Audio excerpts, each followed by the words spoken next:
अस्सलाम वालेकुम viewer, current NN के साथ मैं आपका होस्ट उमर नवाज। नादरीन, इस वक्त मुल्क एहतजाज की ज़द में है। पाकिस्तान के जो माशी हालात है वो भी काफ़ी जो है ना वो नाजुक है। हमारे पास अपनी एलसी रिलीज़ करवाने के लिए पैसे नहीं है, फॉरेन इन्वेस्टर नहीं आ रहे हैं। दूसरी जानब आप इस वक्त मुझे देख रहे हैं, मैं लाहौर के मार रोड के ऊपर मौजूद हूँ। ये आप मेरे अकब में देख सकते हैं, ये गवर्नर हाउस लाहौर है। अगर दूसरी जानब बात करें तो ये साथ ही वाने वज़ीर आला है। तो इस वक्त मार रोड लाहौर के ऊपर मैं मौजूद हूँ। यहाँ पे पख्तून कुछ जो हैं वो एहतजाज कर रहे हैं। ये KPK से आए हुए कुछ लोग हैं जो यहाँ पे पंजाब की शाहराह के ऊपर खड़े होकर एहतजाज कर रहे हैं। एहतजाज करने की इनकी वजूहात क्या है? इनकी वजूहात ये हैं कि इनको शनाख्ती कार्ड नहीं मिल रहे हैं, पासपोर्ट के ऊपर इनको कुछ इशूज़ आ रहे हैं, कुछ और इशूज़ आ रहे हैं इनको, जो जिस वजह से ये एहतजाज कर रहे हैं। आइए ये एहतजाज की कुछ आपको मनाज़र भी दिखाते हैं और इन लोगों से गुफ्तगू करते हैं और उनसे जानते हैं एहतजाज की वजूहात क्या है, ये किस वजह से एहतजाज कर रहे हैं। आप ये लाहौर का मार रोड है, ये गवर्नर हाउस है। गवर्नर हाउस के सामने आप एहतजाज कर रहे हैं, एहतजाज करने की क्या वजूहात है?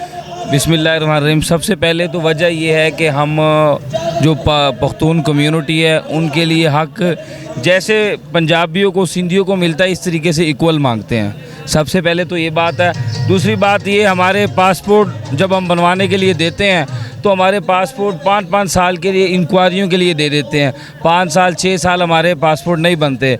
जब हम रिश्वत देते हैं तो वो 2 दिन में बन जाते हैं। उसके बाद हमारा जो ID कार्ड है उसमें भी हमें इसी तरीके से जलील किया जाता है और सालों साल जो है ना हमारे ID कार्ड नहीं बनते। हमें कहते हैं वो रिकॉर्ड लेके आओ, ये रिकॉर्ड लेके आओ। वो हालांकि हमारे दादा अब्बू का, हमारे वालिद का, हमारे पूरे शजरे नस्ब का ID कार्ड बना होता है। उसके बावजूद भी ये कहते हैं जी इंक्वायरी होएगी, ये होगा वो होगा।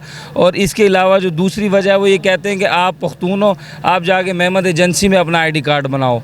हमारा ID कार्ड यहाँ क्यों नहीं बनता जब हम यहाँ काम कर रहे हैं, कारोबार कर रहे हैं, टैक्स दे रहे हैं, ठीक है ना, हर तरह से हम जो है ना हर चीज़ में पार्टिसिपेट कर रहे हैं, तो हमारा ID कार्ड क्यों नहीं बनता? फ़ौज में तकरीबन 50% जो है ना पठान है, कुर्बानियाँ पठान दे रहे हैं, हर जगह जो है ना पठान पिस रहा है। उसके बावजूद जो है ना हमें इक्वल हकूक़ नहीं मिल रहे। सिर्फ इसी वजह से जो है ना यहाँ पे एहतजाज हो रहा है। हम कहते हैं कि हमारे जो हकूक़ है हमें जिस तरीके से दूसरे कौमों को दिए जा रहे हैं हमें भी उसी तरीके से हक़ मिलना चाहिए। आपके क्या मसाइल हैं और क्यों ये मसाइल हल नहीं हो रहे? बिस्मिल्लाहिर्रहमानिर्रहीम। मैं सबसे पहले तो आप लोगों का शुक्रिया अदा करना चाहता हूं कि आप लोग हमारी आवाज़ बने। दूसरा, मैं आप लोगों से ये अर्ज़ करना चाहता हूं कि मैं पाकिस्तान की उस गयूर आवाम और पाकिस्तान की उस आवाम की तरफ से नुमाइंदा बनकर आपसे बात करना चाहता हूं कि पाकिस्तान की जो पख्तून कल्चर है इसको आज इंसाफ नहीं मिल रहा। आज कौम परस्ती को जो है ना हवा दी जा रही है। यहूद व नसारा की जो चाल है उसके अंदर हम गिरफ्तार हो चुके हैं। यहूद व नसारा क्या चाहती है? वो कहते हैं ये आपस में लड़ें, और आज हमें आपस में लड़वाने के लिए पख्तून कल्चर को उसका जो आईनी हक है उसको नहीं मिल रहा। NOC हमारा काटा जाता है। किसी सरकारी मुलाजमत पर अगर देखा जाए तो हमारे पख्तून कल्चर को पीछे रखा जाता है। हमारे पढ़े लिखे बच्चे आज उनको उनका हक नहीं दिया जा रहा। मैं सवाल करता हूँ पाकिस्तान के तमाम वज़रा से, मैं सवाल करता हूँ उन सारे लोगों से, मैं सवाल करता हूँ उन सारी अदालतों से कि क्या हम इसलिए जी रहे हैं? क्या कौम परस्ती को इसलिए आवाज़ दी जा रही है? हमारा ये कसूर है कि हम पख्तून हैं? हमारे ये कसूर है कि हम पख्तून से ताल्लुक़ रखते हैं, पख्तून मेहमद कौम से ताल्लुक़ रखते हैं? और जितने भी हमारे पख्तून भाई हैं, चाहे वो पख्तून है, पख्तून में जो है ना मेहमद है, चाहे वो जिस भी इलाके से ताल्लुक़ रखते हैं, आपको पता है कि हमारी सबसे ज़्यादा कुर्बानी है पाकिस्तान के लिए। आज पाकिस्तान को किसने एटमी ताकत बनाया? डॉक्टर अब्दुल कदीर खान ने एटमी ताकत बनाया। पाकिस्तान के अंदर सबसे ज़्यादा कुर्बानियाँ पख्तून कल्चर की हैं। उसके बावजूद पख्तून को जो है ना उसका हक नहीं दिया जा रहा। अभी एक बच्चा है, उसका जो है ना शनाख्ती कार्ड का जो है ना मेरे पास सारा रिकॉर्ड उसका जो है ना मेरे पास पड़ा है। अब ये आप देख रहे हैं कि सन 1974 का उसका रिकॉर्ड मेरे पास पड़ा है कि उसके बाप दादा का पंजाब के अंदर उसका बना हुआ है, शनाख्ती कार्ड बना हुआ है, और उसके जो है ना यहाँ पर उसका बाप का भी यहाँ पर बना हुआ है। जब वो बच्चा खुद जाता है अपने लिए हक मांगता है, वो अपनी एनओसी बनवाने के लिए जाता है, तो वहाँ पर उसको रोक दिया जाता है, भाई आप पख्तून हो, आपका शनाख्ती कार्ड नहीं बना जाता। फिर उसके बाद जो है क्या किया जाता है, उसके ये जो हमारे जो रिश्वतखोर बैठे हुए हैं हमारे इदारों के अंदर, वो उनसे रिश्वत लेते हैं 10,000 20,000 और कितने कितने। एक गरीब बंदे के से जब आप 10,000 लेंगे 20,000 लेंगे, अब मुझे बताएं 40,000 50,000 रुपये लेंगे एक एनओसी बनवाने के लिए, आप मुझे बताएं कि वो गरीब तबका कहाँ जाएगा, किसके पास जाएगा। और भाई हम पाकिस्तान में रह रहे हैं, हम पाकिस्तान की आवाज़ बनने के लिए हैं, हम पाकिस्तान की वो कौम है। पाकिस्तान का मतलब क्या, ला इलाहा इल्लल्लाह। अब ये पाकिस्तान जो है ये ला इलाहा इल्लल्लाह की बेस पर बना है। और ला इलाहा इल्लल्लाह हमें क्या सिखाता है, हम 5 कौमें इस मुल्क के अंदर रह रही हैं, पंजाब, सिंध, सरहद, बलोचिस्तान और खैबर पख्तूनख्वा। अब ये 5 कौमों को अगर उनको आईनी हक नहीं दिया जाता तो फिर हम अपना आईनी हक लेने के लिए किसी हद पर भी जाएंगे इंशाअल्लाह। और मैं आप लोगों से गुजारिश करता हूँ, आप हमारी आवाज़ बने और सारे जितने भी मुल्कों के अंदर ये जितने भी हमारे मुल्क के अंदर ये निज़ाम चल रहा है, इस निज़ाम को जल्द से जल्द ख़त्म किया जाए और पख्तूनों को उसका हक दिया जाए। पाकिस्तान पाकिस्तान। आपका खैबर पख्तूनख्वा के कौन से इलाके से ताल्लुक़ है?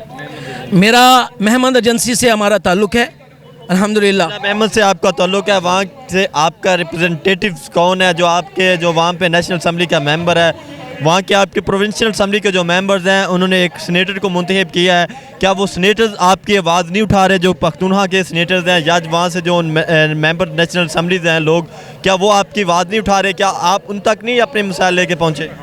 सर सबसे पहले तो मैं आपसे ये सवाल करना चाहता हूँ कि आप इस पंजाब के अंदर कितने अरसे से रह रहे हैं, आपसे मैं सवाल करना चाहता हूँ। हमारा पंजाब के अंदर तकरीबन 1 सदी हो चुकी है, 1948 से हम पंजाब के अंदर रह रहे हैं। हमारे यहाँ पर खैबर पख्तूनख्वा से ज़्यादा वक्त हमारा पंजाब के अंदर गुजरा है। मैं खुद मुल्तान का रिहायशी हूँ, मुल्तान का पैदाइशी हूँ। मेरी ज़बान से आपको पता लग रहा होगा कि मेरी उर्दू जो है ये इस बात का सबूत है कि मैं पंजाब का पैदावार हूँ। मेरा वालिद साहब पंजाब के अंदर पैदा हुआ है, उसके बावजूद हमें पंजाब के अंदर हमारा हक क्यों नहीं मिल रहा, हमें हमारा हक क्यों नहीं दिया जा रहा। भाई मैं तुम लोगों से यही सवाल करता हूँ कि हमें हमारा हक दिया जाए, हमसे हमारा हक ना छीना जाए, वरना कौम परस्ती की जो हवा है, कौम परस्ती की हवा बहुत गलत इफेक्ट जाएगा। गैर मुल्कों के अंदर हम क्या जो है ना क्या वो दे सकते हैं, हम गैर मुल्कों के अंदर अगर हम आपस में इत्तेफाक नहीं रखते, आपस में एक दूसरे के हकूक़ नहीं देते, तो आपस की जो लड़ाई है ये हमारे जो ये मुखालिफिन है, ये कुफार और मुशरिकीन है, इनको हम पर बोलने का मौका दे रही है। मेहरबानी करके हमें हमारा हक दिया जाए, हमें जो है ना हमें पंजाब के अंदर सही तरीके से जो हम ज़िंदगी गुजार रहे हैं हमें अपनी ज़िंदगी गुजारने दिया जाए। खुदारा हमारी आवाज़ बने, सारे पाकिस्तानियों से मैं अपील करता हूं कि हमारे लिए आवाज़ बने और हमें जो है ना हमारा आईनी हक दिया जाए। आपके क्या मसाइल हैं, कहाँ से आए हैं ये एहतजाज करने के लिए? मैं लाहौर में रहता हूँ और मुझे 15 साल हो गए, 18 साल मेरी उम्र है। मैं 2 दिन पहले गया हूँ पासपोर्ट बनाने, मेरे पास सन 78 के दादा साहब का शनाख्ती कार्ड मौजूद है, पर मुझे वो नहीं बना के दे रहे हैं, रिश्वत दे रहे हैं। ये मेरे दादा का शनाख्ती कार्ड है, ये मेरी दादी का है, हमारे पास घर के कागजात मौजूद है सन 78 के, तो हमें नहीं बना के दे रहे हैं। मेरा तकरीबन 8,000 रुपये ख़र्चा हो गया 2 दिन में और मुझे बना के नहीं दे रहे हैं। मैं ये अपील करना चाहता हूँ कि मुझे ये बना के दें, हमें अपना हक दें। हम उम्रा करने जाना चाहते हैं पर हमें पासपोर्ट नहीं बना के दे रहे हैं। ये सब कुछ मौजूद है, मुझे हक मिलना चाहिए।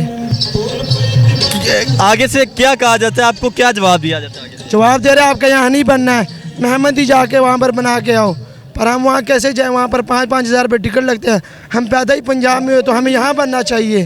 तो मैं दरख्वास्त करता हूँ कि मुझे पासपोर्ट बना के दे दें जल्द से जल्द। आपके क्या मसाइल और कहाँ से हैं? मैं लाहौर के रहने वाला हूँ। इससे पहले हम फैसलाबाद जना कर लेते थे। मेरे दादे का 2-3 दफ़ा पासपोर्ट बन चुका है, उन्होंने उम्रा भी किया हुआ है, हज भी किया हुआ है, ठीक है ना। जब हम पासपोर्ट ऑफिस जाते हैं वो ये कहते हैं कि आप 78 का सबूत लेकर आओ, हालांकि मैंने उनको 78 की जगह 1975-74 का सबूत दिया है। वो कहते हैं वेरिफिकेशन करवाओ, हालांकि सरकारी इदारे आपके पास हैं, सब कुछ वसाइल आपके पास हैं, वेरिफिकेशन आप करेंगे हम करेंगे, ठीक है। और मेरा पासपोर्ट 2019 से ब्लॉक है, इंक्वायरी में है। इंक्वायरी वाले आते हैं, खर्चा पानी पैसे 30,000 40,000 50,000 का डिमांड करते हैं, वो हमसे ले कर चले जाते हैं। पासपोर्ट को कोई आता पता नहीं है इसके बारे में। क्या हम पाकिस्तान के शहरी नहीं हैं? जितना टैक्स पाकिस्तान में बाकी के लिए तय करते हो उतना हम भी पे करते हैं। जितना हमें तो ये गवर्नमेंट ये इदारे दूसरे अक़लीतों से कम तर समझती है, हम तो अक़लीत से भी कम तर हैं। हालांकि इस मुल्क के लिए हमारे बड़ों ने जाने के जाने दी में, अगर पाकिस्तान में अगर पठानों को आपने अलग करना है तो जो ISI के अंदर 90% पठान हैं उनको बाहर निकालें, फिर फौज से पठानों को बाहर निकालें। अगर जंग के लिए आपको पठान चाहिए, जंग के लिए पठान आपको चाहिए, लेकिन आप उनको हकूक़ पूरे नहीं कर रहे हैं। हकूक़ क्यों नहीं पूरे कर रहे हैं? हमारे पास क्या सबूत नहीं है जो आपको चाहिए? खुदारा आप हमारी आवाज़ बने, हम आपकी तरफ आए कि हमारे ये जो पासपोर्ट ID कार्ड ब्लॉक हैं इसकी वजह से ब्लॉक हैं। हमें बताएं आपको क्या रिक्वायरमेंट चाहिए जो हमारे पास नहीं है, आप इसकी तस्दीक करें। अगर हम गलत हैं तो हमें बताएं कि भाई आपके पास ये चीज़ नहीं है, आप नहीं बनाएंगे। और हाँ, अब ये भी कहते हैं आप जाएँ पेशावर बनवाएँ, पेशावर कहते हैं आपका एड्रेस यहाँ का नहीं है, लाहौर का है। अब लाहौर वाले कहते हैं आप पेशावर जाएँ, अब आप बताएं हम कहाँ जाएँ? ये देखिए भाई, मेरी बात सुने कि सिर्फ यहाँ पर पख्तून नहीं है, यहाँ पर पंजाबी भी हैं, दूसरे भाई भी आए हैं, ठीक है। ये देखिए मैं पख्तून नहीं हूँ, लेकिन मेरे साथ तकरीबन मेरा दोस्त जो है ना वो 32 साल मेरी उम्र हो गई है, उनकी भी, वो हमारे साथ बड़े हुए हैं। लेकिन जब हमें कहीं पर रोके जाते हैं ना इशारे पे, तो वो देखते हैं ID कार्ड, अच्छा ठीक है, लेकिन इसको देखते हैं ना पठान है, उसकी तलाशी लेते हैं। और उसके साथ ये चीज़ ख़त्म होनी चाहिए। ये नहीं कि सिर्फ ये पख्तून भाई आए हैं, हम भी आए हैं यहाँ पर, सब उनके साथ है। तो ये चीज़ ख़त्म होनी चाहिए कि मेरा दोस्त है, उसका 32 साल उसकी उम्र हो गई है, उसके पास सिमें थी, उसका ID कार्ड, उसके वालिद साहब का ID कार्ड लेकिन बंद हो गया। वो मेरे से सिम लेकर यूज़ कर रहा है कि यार मुझे सिम दे दो, मैंने रब्ता करना है, मेरा जो उनसा कारोबार ये काम शाम। तो वो बेबस है। मैं उससे बैठता हूँ, उससे कहता हूँ यार क्या मसला क्या हो रहा है? वो कहता है यार, वो कहते हैं जी उधर जाओ गाँव, वो गाँव जाएगा, कितना उसके पास खाने के लिए पता नहीं है या नहीं है, वो जाके अपना ID कार्ड के लिए वो करे। जी नाज़रीन, आपने इनकी गुफ्तगू सुनी, इनके जो मसाइल हैं वो आपने सुनी। उम्मीद है कि आपको ये वीडियो पसंद आई होगी। अपने मेज़बान उमन वाद को दीजिए इजाज़त। अल्लाह हाफ़िज़।